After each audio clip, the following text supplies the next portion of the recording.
Son las 9 de la mañana, aquí estamos en Tenés que Saberlo. Está Carlos Varela Álvarez, abogado. ¿Cómo va? Bien, buenos días, Gabriel, y a todos ustedes y la gente que nos escucha. Bienvenido, bienvenido. Bueno, Carlos Varela Álvarez es un reconocido abogado de Mendoza con una trayectoria larguísima. No parece que fuera tan larga porque no se lo ve tan grande. No, soy grande, sí. Sí.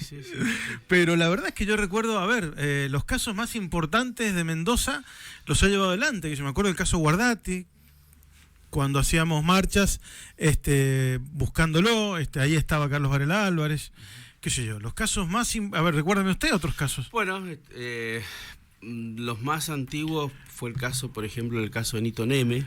El de Nito Neme, claro. Un compañero de Neme Ross. Neme Ross, un caso muy conocido en Mendoza, que le cambió la vida a mucha gente, incluso a su mamá, a Quitita Neme, que creó una fundación para ayuda a las víctimas. Sí. Y esta gente falleció. Nito fue asesinado en el parque, en el Chayao. Y ese fue un caso que conmovió al Mendoza en esos momentos. Sí. Y después esas primeras épocas fueron casos muy fuertes de origen policial. Garrido Baigorria, Guardati, la muerte de Sebastián Bordón también en el Niwil. En el Niwil, que era un pibe que venía de viaje egresados. Claro, eso cambió la policía de Mendoza durante el gobierno de La Falla. Zambrano Rodríguez, muertos y asesinados durante el gobierno de Roberto Iglesias. Claro, pero no los mató la policía, ¿o sí? Sí, claro. ¿A ellos también? Banda policial, claro. Se hizo ahora el juicio ante la Corte Interamericana y seguramente saldrá una sentencia condenatoria para el Estado. Y eso de las bandas policiales, ¿no? Ya desde el Comando Pío XII, me acuerdo que yo lo hablaba mucho con el cura Jorge Contreras, ¿no? Sí, claro. Que es como que estuvo medio vivo durante la dictadura, pero después siguió en democracia, ¿no? Bueno, por eso era como una secta dentro de la policía. Claro, la policía, ni la policía ni la justicia van a cambiar hasta recién finalizado el siglo XX. Es decir, hasta el año 2000, 2001, digamos, había todo un remanente de la justicia que venía de funcionarios de los gobiernos militares y también la policía. Después tuvimos los juicios de lesa humanidad también contra los jueces de la dictadura, donde estuvo Romano, Miret. Claro. Ahí seguimos participando. Así que bueno, han sido muchos casos, otros casos donde la prensa estuvo ahí un poco del otro lado, como la defensa de Daniel Aguilera, el Rengo. Ah, también fue el abogado del Rengo, claro. flaco, mirá vos. Sí. Así que, bueno, Alcázar. No, bueno. Ahí la prensa estuvo... Es que ahí entramos en una cosa. Y finalmente el caso más impopular para la prensa fue el caso Próbolo, defendiendo a las monjas. Kumiko Kosaca y Asunción Martínez. Entre otros, también le tocó defender a De la Rúa. A Alberto Flamarique. Alberto Flamarique en Buenos Aires y un caso con la prensa a favor, Marita Verón en Tucumán. Digamos, eso. Bueno... por ahí la gente no lo sabe, pero todo el mundo tiene derecho a ser defendido. Digo, hasta seguro. El asesino más cruel, ¿no? Sí.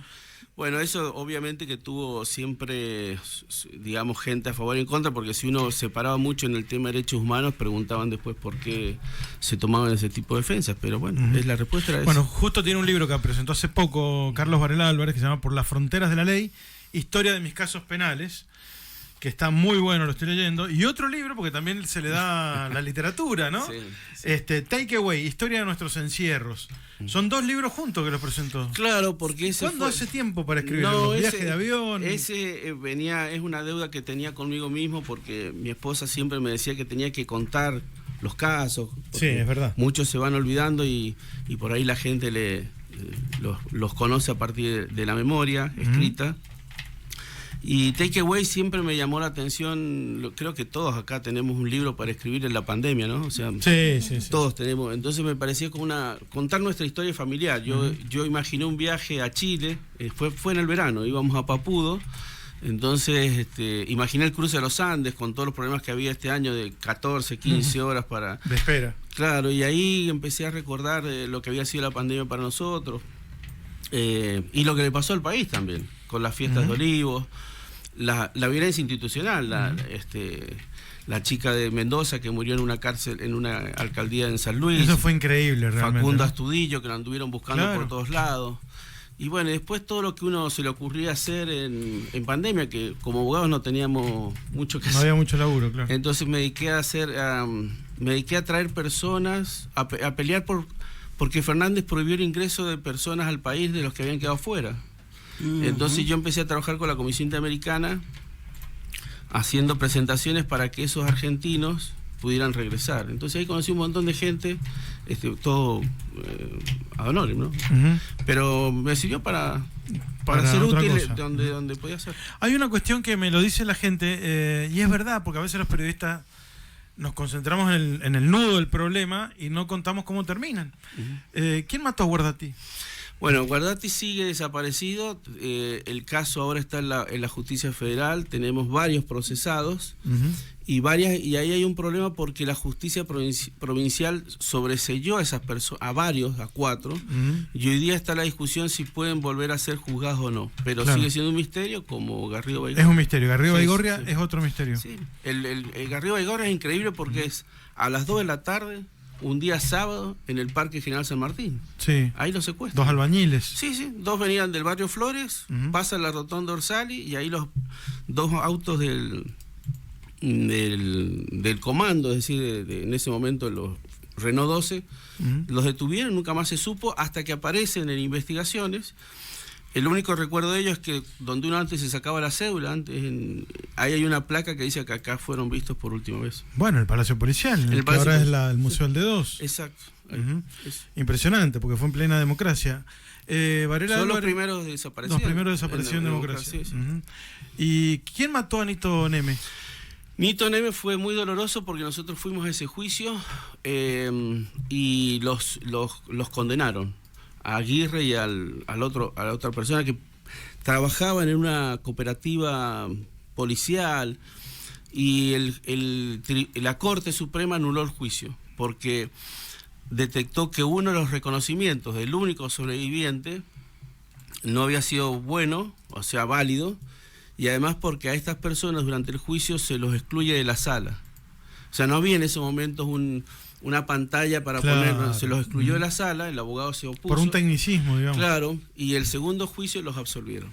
Qué fuerte, ¿no? Tremendo fue eso. Es muy fuerte, Quitita quedó destruida, yo lo recuerdo muy bien, sí, una gran lucha, pero quedó destruida.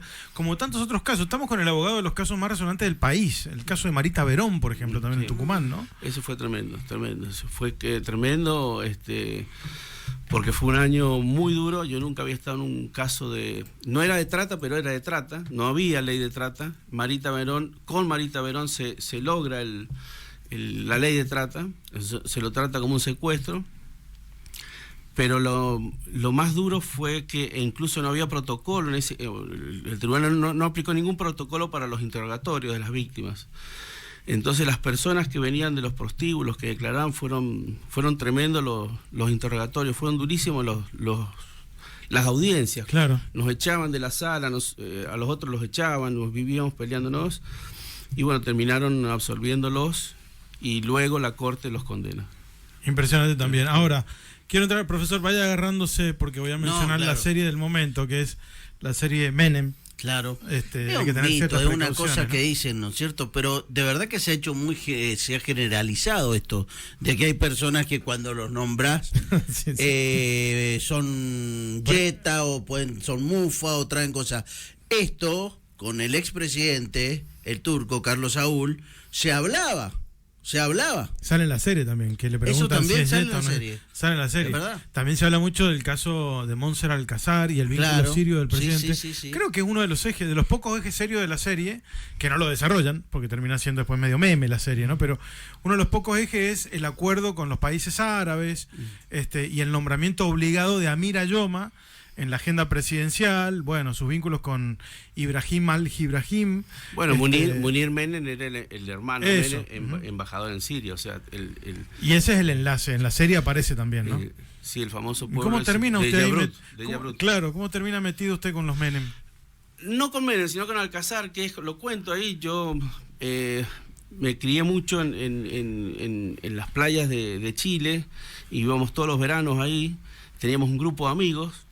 Y un día, no sé, uno de esos amigos, el Checho, me llama por teléfono, acá me dice, oye, huevón, ¿está ahí por acá? Sí, maneja el idioma, sí, qué bien. ¿Está ahí por acá? Sí, ¿qué pasó? Te quiero ver. Yo dije, chocó, qué sé yo. Y ahí me entero que el Checho trabajaba para una familia árabe en Chile muy conocida o mal conocida, los Batich, los reyes de la basura. Batich. Los Batich eran los reyes, ellos se especializaron en traer cosas usadas, neumáticos usados, que se hicieron un imperio. Pero no era la basura urbana. No. Era basura de descartes de productos. Claro, y por cosas ejemplo, así. los neumáticos usados que los Claro, países descartan, contenedores con descarga. claro, ellos los revendían. Y estos Batich eran primos, porque bueno, todos los árabes son primos. Claro, sí. Estos eran primos, y entonces ahí me dijeron que y el caso Menem a su vez estaba en plena apogeo publicitario, y ahí me dijeron que querían averiguar sobre la situación de él.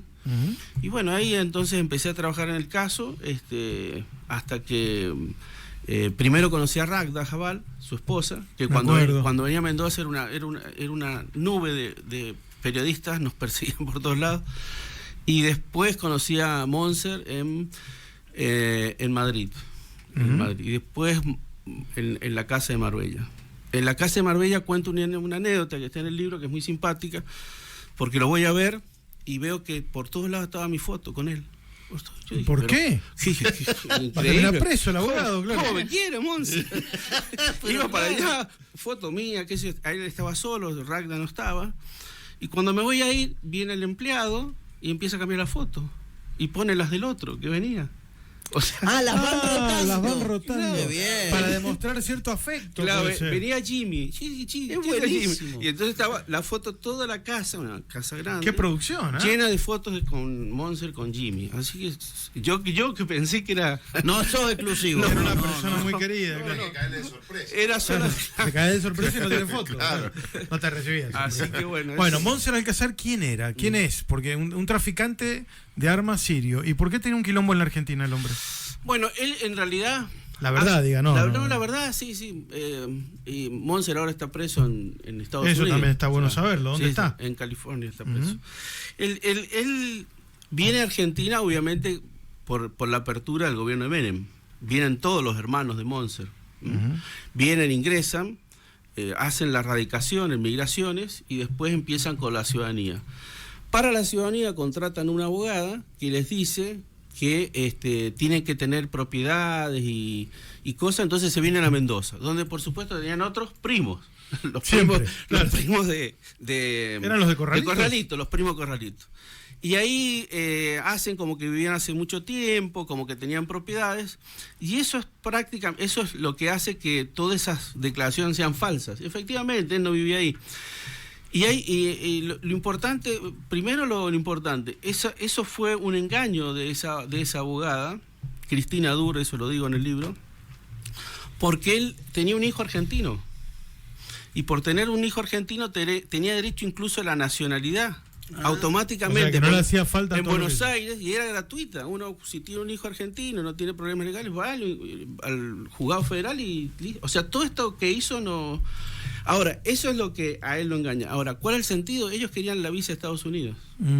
El día que obtienen la nacionalidad, Ragda Jabal va al consulado norteamericano, pide la visa, eso despierta la alerta del Ministerio del Interior, José Luis Manzano, explota en Mendoza con el juez Rodríguez, y bueno, ahí sale un grupo de casos de cosas turbias de otras personas, pero de ahí explota el lío político, son expulsados del país, todos los primos se van, y ahí comienza la historia de Montser Alcázar y cómo él obtuvo su DNI, su pasaporte. El pasaporte, claro, el juez López Cuitiño también del juzgado. Claro, y ahí decía Mendoza, que él se había sacado la foto con el traje Menem, entonces, bueno, pues si usted es más grande que Menem, bueno, toda una historia, pero él tenía un vínculo. Él es el que se casa en el registro civil de la colonia Segovia, en Guaymallén. También, se casa ahí. Ahí. Hace un casorio. Todo eso en la colonia Segovia todavía está el registro civil. Que uno va en Buenos Vecinos y el Carril a la Valle, ahí queda el registro civil y se casa ahí. Sí. ¿No? Este hombre, así que todo eso, el glamour después, obviamente, en Buenos Aires, yo lo que cuento es que en mis paseos o cuando andaba en Buenos Aires por todos lados, era una nube de personas periodistas y gente. Nunca tuvimos nada agresivo, al contrario, era una persona muy seductora el punto de vista, bueno, también seductora el otro punto de vista, tenía muchas chicas, o digamos, billetera mata galán, a mí no me pasa eso. Un buen conquistador, así es. Y después terminó mal porque el gobierno de Estados Unidos lo detectó en una operación de agentes encubiertos haciendo negocio con las FARC. Y como las FARC, o sea, vendiéndole armas a las FARC, y como las FARC son consideradas terrorismo, entonces lo detienen, él como vendedor de armas a un grupo terrorista, fue preso en Madrid y extraditado a Estados Unidos, condenado a 40 años y está ahí. Su relación con él terminó, digamos, ¿no? ¿Terminaron amigos? ¿Usted lo ha ido a visitar a la cárcel? No, a la cárcel no, pero yo seguí hasta que el final del juicio en Argentina, donde lo condenan, y después quedó esto sujeto a la extradición, que era prácticamente imposible que lo traigan. Y durante 2 o 3 años él siguió escribiéndome, mandándome los saludos navideños. Ese otro libro, ¿eh? Sí, quedó una muy buena relación, pero después ya no tuve más contacto con él. Impresionante. Bueno, y los casos más resonantes, ¿no? Ya hemos hablado de los que tienen que ver con, qué sé yo, con movimiento de armas, corrupción, todo lo demás, pero después el caso de Flamarique, que, bueno, hemos hablado con él también, que fue un escándalo político nacional que también cambió la política, porque fíjense que en los anteriores casos eran policías que mataban personas y cambian a la policía. Y en el caso de la Banelco, en el Senado de la Nación, cambia la política, de alguna manera, ¿no? El que se vayan todos y todo lo demás. Fue un caso para mí fue, digamos, no hay forma de pagar eso, porque por un lado significa irse de la casa, en mi caso, ¿no? Ir a trabajar a Buenos Aires, volver, igual con Marita Verón, pero el gusto en Buenos Aires, además que salió bien, porque no lo acusaron, es que toda la clase política uno la pudo interrogar, toda la clase y periodística, o sea, tenerlo a Chacho Álvarez y poder preguntarle, y que tenga la obligación de contestar, de tratarlo como a un testigo. Ahí cayeron todos, Palito Ortega, Ortega llegó súper producido, llegó dando lástima, y así se fue. ¿Lloró? Sí, lloró. Llegó con un gabán todo demacrado, y no me acuerdo. Pobrecito. No era la felicidad. Y bueno, pero todo el Frei Storani, Joaquín Morales Solá, Terraño, toda la clase política, Elisa Carrió, más de 100 agentes de la CIA en ese momento. Entonces, digamos, como abogado es extraordinario poder estar con... Usted lo pudo juzgar, es decir, no es una llamada a una radio para putear. No, estuvo ahí en un tribunal. Sí, y poder preguntarle, claro, y decirle y preguntarles y digamos, contrapreguntar y no estar satisfecho con la pregunta. Bueno, juntando la prueba, eso es único, porque incluso Moyano fue el único que llegó con una barra, pero tremendo. O sea, llegaron y coparon la sala el Moyano cuando fue a declarar Moyano. Así que bueno, eso. Pero con la justicia de aquellos tiempos, con la de hoy, digo, ¿ha cambiado? ¿Sigue lo mismo? Digo, quizás un abogado puede decir si hay justicia o no, hay casos no resueltos, pero para ellos sí saben dónde está la solución o no, pero a veces es muy difícil, también hasta pueden correr peligro. Digo, ¿cómo está la justicia para ustedes de ese tiempo y ahora? ¿Sigue lo mismo? No es tan clara, pura, tan que no haya corrupción dentro de la justicia también? Bueno, la mayor deuda que hay de la justicia de los años 2000 y tanto es la impunidad, el no resolver las cosas, claro. El decir, bueno, a ver, ¿dónde está Guardati? ¿Qué pasó con Marita Verón? Bueno, ¿qué pasó? Ahí hay una gran deuda. Una cosa es la impunidad, otra cosa es la calidad de la justicia, los jueces. Eso yo creo que es mejor, creo que ha mejorado. Hoy día la justicia es mucho más práctica que antes. Apareció el juicio por jurado, claro. La investigación ahora está en manos de los fiscales, pero en los casos complejos sigue siendo una gran deuda. O sea, la policía sigue destruyendo la escena del crimen, claro. Las cárceles siguen siendo hacinadas, han cambiado las cárceles, o sea, nadie puede negar que Almafuerte no es lo mismo que Boulogne-sur-Mer, pero sigue habiendo una cárcel llena, es una cárcel de fracasos, de oportunidades perdidas. O sea, eso nos tendría que conmover a nosotros. ¿Por qué fracasa tanta gente? ¿Por qué llega tanta gente? ¿Y por qué no se previó sobre todos los casos? Eso es un punto de vista. En los casos de femicidio, Claro. es decir, ¿por qué llegamos hasta acá? El otro es por qué las cárceles no los transforman en otras personas también, ¿no? Porque si siguen amontonando gente sin poder transformarlos en otras personas, tampoco sirve, digamos. El hacinamiento es el principal problema, porque usted para poder estudiar tiene que hacer cola, para ir al médico tiene que hacer cola, para ir a la iglesia tiene que hacer cola. Entonces, el problema es que no hay turno. Entonces, no voy a la escuela, no me quedo en la celda. Entonces, evidentemente que a la cárcel puede ser muy buena la celda, pero si no tiene una estructura que tenga un proyecto, sirve. Para mí el éxito está en la persona que sale, donde exista algún programa que lo devuelva, porque si no vuelven a lo mismo. Vuelven a lo mismo. Bueno. No, y si no quieren irse, porque no tienen dónde ir o porque saben que afuera es peor. Van a fracasar, Claro, seguramente. Tal cual. Bueno, Carlos Varela Álvarez, que ha presentado 2 libros. ¿Los libros se consiguen en librerías o no? No, es un gusto. Es un gusto y están en mi No sé si los ven en cámara. oficina. Ahí está. Bueno, los tiene él. Sí. Tienen que contratarlo y les regala un libro. Sí. Y la consulta gratis. Y la consulta... No, gratis no. Las consultas gratis son las peores, me parece. ¿Has sabido hasta dónde meterse? ¿Has sentido miedo en todos estos años de laburo? En el caso de Sebastián Bordón nos robaron todo el estudio, por ejemplo. Mientras estábamos ahí nos robaron. Ah, me acuerdo de eso. Sí, nos robaron y estábamos a 2 cuadras de la casa de Roberto Iglesias en ese momento. Estábamos en la calle República del Líbano. Nos robaron todo. En algún caso he visto algún seguimiento, pero seguimientos.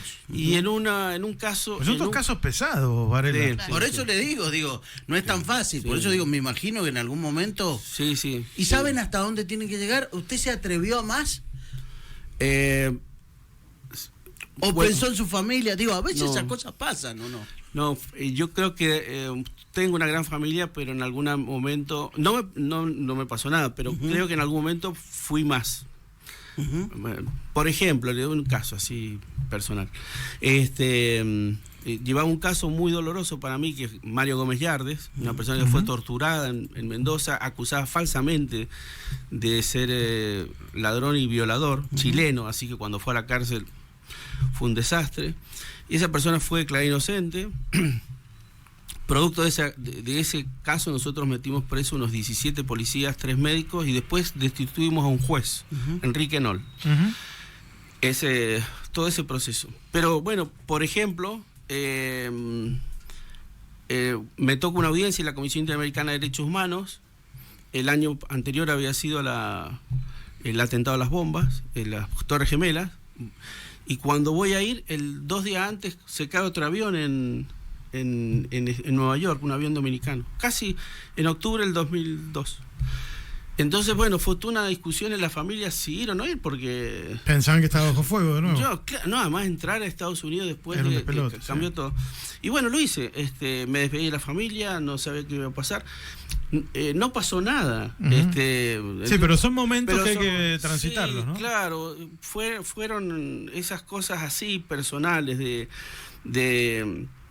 y después en la justicia, en los casos policiales, sí nos dimos cuenta que no hay forma de litigar esos casos, sino de alguna manera, como se dice, pateando puertas. Tiene que litigarse fuerte. No hay posibilidad de ser amigo del juez o del fiscal. No, claro. Y la policía y esos casos, y esa gente tiene que sentir. Las cadenas de encubrimiento y favores mutuos es tremenda, ¿no? Porque si no, digamos, el sistema uno lo gana. Eso un poco hoy día está más independiente, pero creo que en esos casos, si le tocan a algunos colegas, hasta el final. Carlos, ¿cuál es la situación del Rengo Aguilera? Está en Ezeiza. Está en Ezeiza. ¿Tiene una condena hasta cuándo? Y bueno, yo lo defendí un momento y después él lo derivó a un gran amigo, Omar Benier, que falleció. Y Omar y su familia y sus hijas lo defendieron. Creo que tiene una condena alrededor de unos 15 años y lo trasladaron al sistema de máxima seguridad que tenemos hoy día con Patricia Bullrich en Ezeiza. Ahí está en Ezeiza cumpliendo condena. Qué bárbaro. Mire usted. ¿Sabe que a veces nos preguntamos, es medio complicada, porque no sé cómo me va a contestar usted, pero sí a veces nos planteamos, y a veces hasta con mi hija, porque lo han visto en la facultad el tema, ¿no? Y siempre se arma quilombo. Cuando se toca el tema Nisman, ¿lo hablan ustedes tienen esta cuestión de que si lo mataron, no lo mataron? ¿Ustedes entre sus colegas lo comentan, lo hablan, tienen una opinión sobre el caso? Depende de los grupos, pero de grupos de personas así, donde generalmente pueden ser gente con pensamiento parecido o gente con... Entonces cuando no estamos con gente donde pensamos parecido, afortunadamente, que es muy rico siempre, salen las distintas posturas. Pero hay una gran lección en eso, es que todos tenemos información sobre los casos por los medios de comunicación. Entonces, o por las redes, entonces es muy difícil tener la verdad. Lo que nosotros podemos tener, cuando me ha pasado a mí, cuando yo he visto casos por los medios y de repente estoy adentro. Y digo, pero esto no es tan así. Hay mucho humo también en los entonces, medios. Bueno, y cuando son casos mediáticos hay muchísima información. Entonces, lo que uno puede hacer es tener una opinión.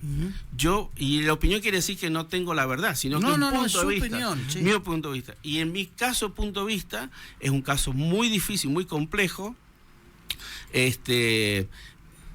Pero yo digamos, apoyo la teoría de la muerte, del asesinato. Claro, pero desde una posición de no conocer todas las actuaciones. Entonces, por más que sea abogado, soy solamente un lector. Y en esa lectura me inclino más por esa posición. Pero si uno hiciera un pronóstico de juicio, yo creo que es muy difícil llegar a una sentencia. Está bien. Bueno, eso intentamos con Carlos Varela Álvarez, saber el final de los juicios, que a veces los medios no los informan y nos quedamos pendientes. ¿Quién mató a quién? ¿Qué pasó al final con este caso, no? Casos muy resonantes, que a veces son muy operados, con mucho humo en los medios porteños, con mucho abogado que no sabe nada y opina en los paneles, ¿no? Eso no lo hemos visto nunca usted en los paneles de... Sí, a mí me llama... ¿Lo han invitado? Sí, pero no me gusta mucho porque justamente cuando veo a veces programas de televisión y los abogados se ponen a opinar y dan punto de vista, lo hacen demasiado asertivamente. Y yo creo que no, por más que a lo mejor hay cuestiones técnicas importantes, pero en general debe primar siempre el sentido común de quienes informan o hablan. Está muy bien. Bueno, gracias por venir, gracias por los libros, muy interesante realmente la labor, y bueno, que haya mucho laburo por delante, ¿no? Bueno, muchas gracias a Muchas ustedes. gracias. No, por favor. Buena mañana. El doctor Carlos Varela Álvarez.